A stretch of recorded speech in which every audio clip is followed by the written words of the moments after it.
Bismillahirrahmanirrahim. Alhamdulillahirabbil alamin. Wa bihi nasta'inu ala umuri dunya waddin wa ala alihi wa ashabihi ajmain. Asyhadu an la ilaha illallah wa asyhadu anna Muhammadar Rasulullah. Allahumma shalli ala sayyidina Muhammad wa ala ali sayyidina Muhammad. Rabbi shrah li sadri wa yassir li amri wahlul 'uqdatam min lisani yafqahu qawli. Rabbi zidna ilma warzuqna fahma birahmatika ya arhamar rahimin. Bismillah, pada saat ini kita akan membacakan pembahasan fikih kurban perspektif mazhab Syafi'i, ditulis oleh Ustadz Muhammad Ajib LCMA. Bismillahirrahmanirrahim. Keutamaan bulan Zulhijjah. Salah satu bulan yang memiliki keistimewaan selain bulan Ramadan adalah bulan Zulhijjah. Sebagai muslim yang senantiasa mengharapkan ridha Allah Subhanahu wa taala, tentu kita tidak akan menyia-nyiakan bulan yang satu ini.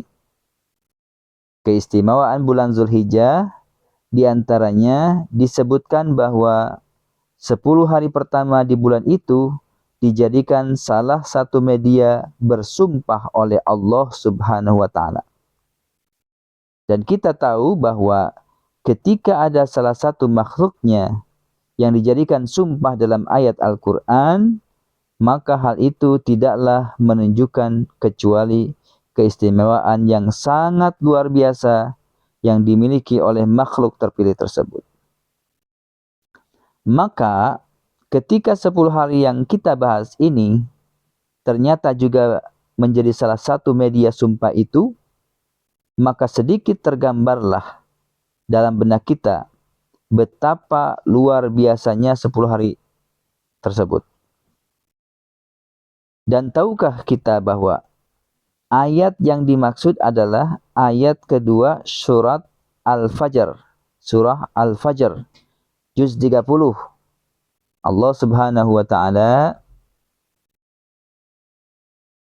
menyebutkan, a'udzubillahi minasyaitonirrajim, wa layalin 'ashrin, dan demi malam-malam yang 10.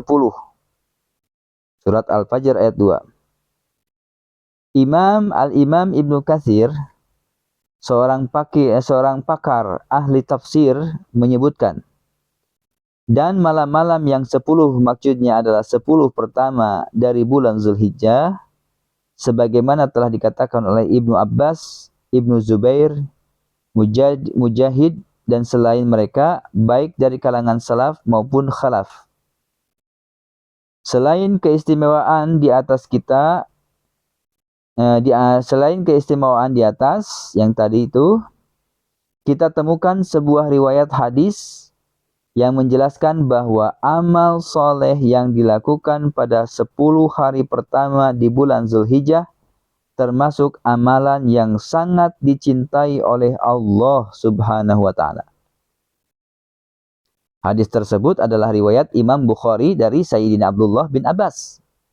Rasulullah sallallahu alaihi wasallam bersabda, "Ma min ayyamil amalis shalihi fiha ahabbu ilallahi min hadhil ayyami, yani ayyamul ashri."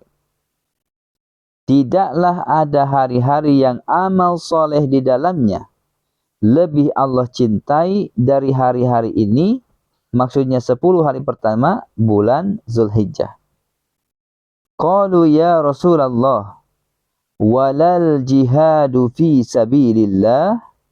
Para sahabat bertanya, apakah itu termasuk jihad fisabilillah wahai Rasul? Qala walal jihadu fi sabilillah illa rajulun kharaja bi nafsihi wa malihi thumma lam yakhruj min dzalika bi syai'in. Lalu Rasulullah SAW bersabda, termasuk juga jihad fisabilillah, terkecuali seseorang yang keluar berjihad dengan jiwa dan hartanya, kemudian tidak ada yang kembali sama sekali. Hadis riwayat Bukhari. Nah, hadis ini menunjukkan bahwa kepada kita tentang satu kesempatan emas, bahwa amal soleh apapun yang kita lakukan akan bernilai istimewa di hadapan Allah Subhanahu wa taala dan akan sangat disukai oleh Allah Subhanahu wa taala. Yang penting syaratnya adalah amal soleh itu harus dilakukan di hari 10 hari pertama bulan Zulhijjah. Sekarang amalan-amalan di bulan Zulhijjah itu apa saja? Sebenarnya amalan-amalan apapun bentuknya yang kita lakukan itu boleh-boleh saja dilakukan di bulan Zulhijjah. Seperti apa? Memperbanyak sholat, sunnah tahajud, duha, sodakoh, membaca Al-Quran, dan lain sebagainya. Namun, ada beberapa amalan khusus yang bisa kita lakukan di bulan Zulhijjah. Di antaranya adalah satu, yaitu berpuasa. Disunahkan bagi kita untuk berpuasa mulai dari tanggal 1 sampai 9 Zulhijjah. Dalam hal ini Al-Imam An-Nawawi mengatakan, wa minhu shaumul ayyamit tis'ati min awwali Dzulhijjati. An-Nawawi Al-Majmu' halaman 386 juz 6. Dan di antara puasa sunnah juga adalah puasa 9 hari pertama bulan Zulhijjah. An-Nawawi Majmu' halaman 386 jilid 6. Bahkan dalam kitab Al-Minhaj Syarah Sahih Muslim, beliau dengan sangat tegas menyatakan bahwa puasa tanggal 1 sampai 9 Zulhijjah sangat-sangat disunahkan. Imam An-Nawawi berkata, bal yustahabbu jiddan antasoma hadhil ayyami fa inna sawma min afdalil a'mali. An-Nawawi Syarah Sahih Muslim. Bahkan sangat disunahkan untuk berpuasa di hari-hari ini, karena puasa tersebut termasuk amalan yang paling utama. An-Nawawi Syarah Sahih Muslim. Dalam kitab Al-Majmu' Syarah Muhadzab, Imam An-Nawawi juga kemudian memberikan dalil sahih mengenai syariat puasa tersebut, yaitu hadis yang diriwayatkan dari istri-istri Nabi Muhammad SAW. An Hunaidata ibni Khalid an imra'atihi an ba'di azwajin Nabi sallallahu alaihi wasallam qalat kana Rasulullah sallallahu alaihi wasallam yasumu tis'a Dzulhijjati wa yawma Asyura wa thalathata ayyamin min kulli syahrin wa awwal itsnaini min asy-syahri wal khamis. Rawahu Abu Dawud wa rawahu Ahmad wa Nasa'i wa qala al-khamisain An-Nawawi Majmu' Safhah 387 387 juz as-sadis, juz 6. Dari Hunaidah ibnu Khalid, dari istrinya, dari istri-istri Nabi SAW, mereka berkata, Rasulullah SAW biasa berpuasa 9 hari di bulan Zulhijjah. Berpuasa di hari Asyura. Berpuasa di setiap bulannya. Berpuasa 3 hari di setiap bulannya. Puasa Senin pertama dan juga hari Kamis di setiap bulannya. Hadis riwayat Abu Daud, Ahmad dan Nasa'i. Ahmad dan Nasa'i menambahkan 2 Kamis. An-Nawawi Al-Majmu' Syarah Muhadzab 387 jilid 6. Dari ke-9 hari tersebut ada puasa yang disebut dengan puasa Arafah, yaitu puasa pada tanggal 9 Zulhijjah. Ada juga puasa tarwiyah, yaitu puasa pada tanggal 8 Zulhijjah. Ada puasa Arafah ini. Puasa Arafah ini berdasarkan dalil sebagai berikut. Shaumu yaumi arafata yukaffiru sanataini madiyatan wa mustaqbalatan wa shaumu yaumi asyura'a yukaffiru sanatan madiyatan. Dari Abi Qatadah radhiyallahu anhu berkata bahwa Rasulullah Shallallahu alaihi wasallam bersabda, puasa hari Arafah menghapuskan dosa 2 tahun, yaitu tahun sebelumnya dan tahun sesudahnya.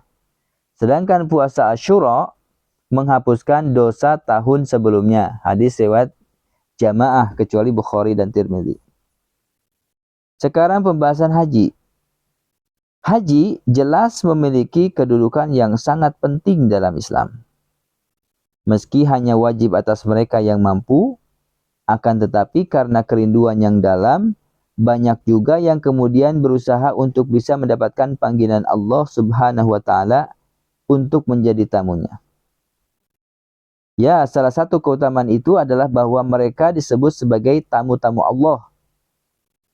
Maka kemuliaan apa lagi yang akan dikejar seorang manusia jika dia sudah mendapatkan predikat tamu Allah, duyufullah. Tidak tersisa dari tugasnya kemudian kecuali untuk menjadi tamu yang tidak sekedar tamu. Kemudian kemuliaan lain yang akan diperoleh tamu-tamu Allah itu adalah kemudahan jalan menuju surga. Jika haji mereka mabrur, maka tidak ada balasan dari Allah Subhanahu wa taala kecuali surga. Hal ini sebagaimana yang disampaikan oleh Rasulullah sallallahu alaihi wasallam dalam hadis sahih, yaitu an Abi Hurairah radhiyallahu anhu qala Rasulullah sallallahu alaihi wasallam al-umratu ila al-umrati kaffaratun lima bainahuma wal hajjul mabrur laisa lahu jazaa'un illa al-jannah. Rawahu al-Bukhari wa Muslim. Dari Abu Hurairah radhiyallahu anhu berkata, Rasulullah sallallahu alaihi wasallam bersabda, dari satu umroh ke umroh yang lainnya menjadi penghapus dosa di antara keduanya. Dan haji yang mabrur tidak ada balasan baginya kecuali surga. Gitu. Di balasan haji mabrur itu tidak ada lain kecuali surga aja. Gitu. Hadis riwayat Bukhari Muslim. Sekarang kurban. Ibadah kurban termasuk ibadah yang pahalanya sangat-sangat luar biasa jika kita lakukan karena Allah Subhanahu wa taala. Dalam banyak riwayat, Nabi Muhammad SAW senantiasa melakukan ibadah kurban setiap datang bulan Zulhijjah. Karena memang ibadah kurban ini tidak hanya dilakukan sekali saja dalam seumur hidup. Namun tidak mudah bagi sebagian orang untuk merelakan sebagian harta yang merupakan hasil keringatnya untuk diberikan kepada orang lain. Ada banyak yang akan berpikir panjang untuk melakukannya. Bahkan setelah berpikir pun, ternyata memutuskan untuk tidak jadi menyerahkan sebagian hartanya. Meski barang itu sangatlah kecil. Lalu bagaimana jika yang seperti itu diminta untuk menyerahkan anak semata wayangnya? Ini bukan lagi harta yang bisa dicari jika tidak memiliki. Ini adalah darah daging yang sangat amat disayangi. Bahkan kelahirannya sudah diidam-idamkan sejak lama. Pada saat sudah lahir, sedikit besar, dalam kondisi sangat dicintai, tiba-tiba harus rela untuk dilepaskan. Bukan ke panti asuhan atau bos atau tuan yang lain sebagai pekerja, bukan. Akan tetapi dilepaskan sebagai kurban yang akan disembelih dan dipersembahkan. Tetapi ketika iman memang sudah terpatri dalam dada, maka mempersembahkannya kepada sang Khalik, pencipta, adalah ibadah agung yang dengan penuh keikhlasan tetap dilakukannya. Itulah persembahan Nabi Ibrahim alaihi salam kepada Allah SWT dalam bentuk anak kesayangannya yaitu Ismail. Untuk meneladani menghidupkan sunnah itu, dan untuk melatih kerelaan melepaskan sebagian hak milik kepada sebenar-benarnya pemilik, maka ibadah kurban ini disyariatkan untuk kita umat Nabi Muhammad SAW. Ada keutamaan ampunan, keutamaan pahala berbagi, bahkan sekedar menyaksikan prosesinya saja bagi yang tidak mampu menyembelih sendiri juga merupakan keutamaan. Di situ ada fadilah sendiri. Mengenai ketentuan kurban ini, ya insya Allah akan kami bahas secara tuntas dalam buku ini. Kemudian zikir. Selain berzikir, berzikir adalah salah satu aktivitas paling penting yang dilakukan oleh seorang muslim yang disebut sebagai ulil albab. Mereka lah yang selalu berzikir dalam berbagai kondisi. Saat berdiri mereka berzikir, saat duduk mereka berzikir, bahkan juga saat berbaring tetap berzikir. Kalau zikir dalam bentuk sholat, ada yang wajib dan ada yang sunnah. Maka zikir di luar sholat rata-rata adalah anjuran yang sangat baik. Baik sekali untuk diamalkan. Dan salat adalah salah satu syariat yang berfungsi agar kita selalu ingat Allah Subhanahu wa taala. Tentu saja zikir juga memiliki fungsi tersebut. Dan aktivitas utama seorang muslim itu akan semakin utama ketika hal tersebut bertemu dengan momentum yang penuh dengan beragam keutamaan. Itulah momentum 10 hari pertama di bulan Zulhijjah dengan memperbanyak zikir kepada Allah Subhanahu wa taala. Rasulullah sallallahu alaihi wasallam secara tegas memerintahkan kita memperbanyak zikir, tahlil, takbir, tasbih dan tahmid. Tidak ada jumlah dan waktu baku terkait ini, semakin banyak tentu akan semakin berpahala.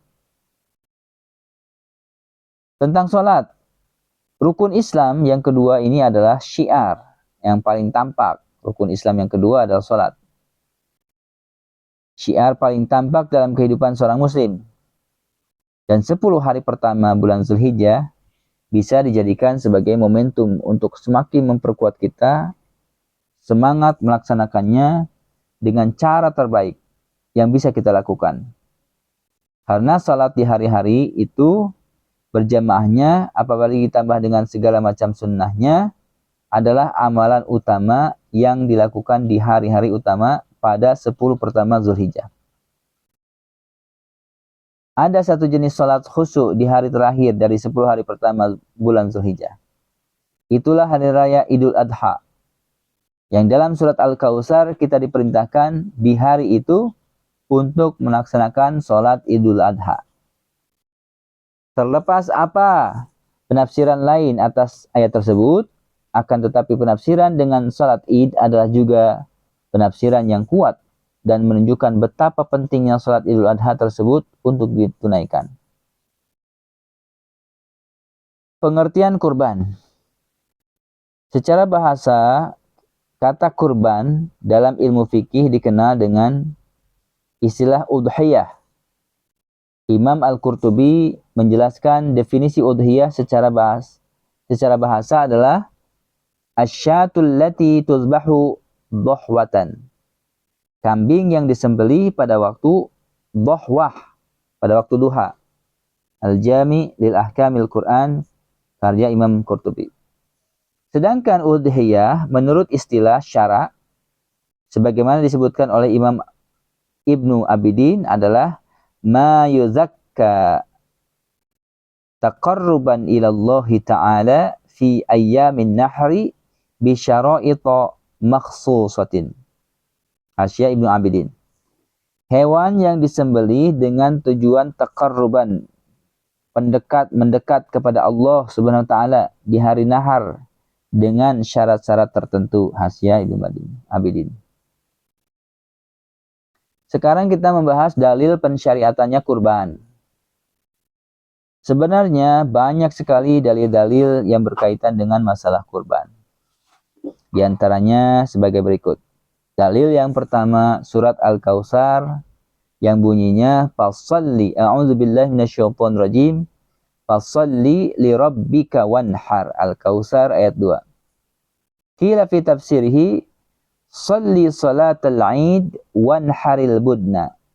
Maka dirikanlah salat karena Tuhanmu dan berkurbanlah. Al-Kautsar ayat 2. Dalil kedua adalah hadis sahih Muslim yang berbunyi sebagai berikut. An Anas ibn Malik radhiyallahu anhu dhahan Nabi sallallahu alaihi wasallam bikabshaini amlahaini aqranaini zabahahuma biyadihi wa samma wa kabbara wa wada'a rijlahu ala sifahihima. Rawahu Muslim. Rasulullah sallallahu alaihi wasallam menyembelih 2 ekor kambing kibas yang bertanduk. Beliau menyembelihnya dengan tangan beliau sambil menyebut nama Allah dan bertakbir, serta meletakkan kaki beliau di atas pangkal lehernya. Hadis riwayat Muslim. Dalil ketiga adalah hadis sahih riwayat Imam Ahmad dan Imam Hakim yang berbunyi sebagai berikut. Salasun hunna alayya fara'idha wa hunna lakum tatawwu. Al-witru wan nahru wa salatul duha. Tiga perkara yang bagiku hukumnya fardu, tetapi bagi kalian hukumnya tatawu atau sunnah, yaitu salat witir, menyembelih udhiyah, dan salat duha. Hadis riwayat Ahmad dan Al-Hakim. Dalil keempat adalah hadis sahih riwayat Imam Ahmad, Ibnu Majah, dan Imam Hakim yang berbunyi, man kana lahu sa'atun wa lam yudhi fala yaqrabanna musallana. Dari Abu Hurairah radhiyallahu anhu, Rasulullah sallallahu alaihi wasallam bersabda, siapa orang yang memiliki kelapangan tapi tidak menyembelih kurban, janganlah mendekati tempat salat kami. Nah, hadis riwayat Ahmad, Ibnu Majah, dan Hakim mensahihkannya. Yang kelima adalah keutamaan berkurban. Kalau ada pertanyaan, apa keutamaan berkurban? Nah, ini. Menurut keterangan beberapa hadis bahwa orang yang berkurban, maka amal kurbannya dicatat sebagai amal yang paling dicintai oleh Allah Subhanahu wa taala dan pahalanya lebih cepat. Dalam hadis riwayat Al-Imam At-Tirmidzi dan Al-Imam Ibnu Majah bahwa Nabi Muhammad sallallahu alaihi wasallam qala, "Ma 'amila adamiyyun min 'amali yauman nahri ahabba ila Allahi min ihraqid dammi.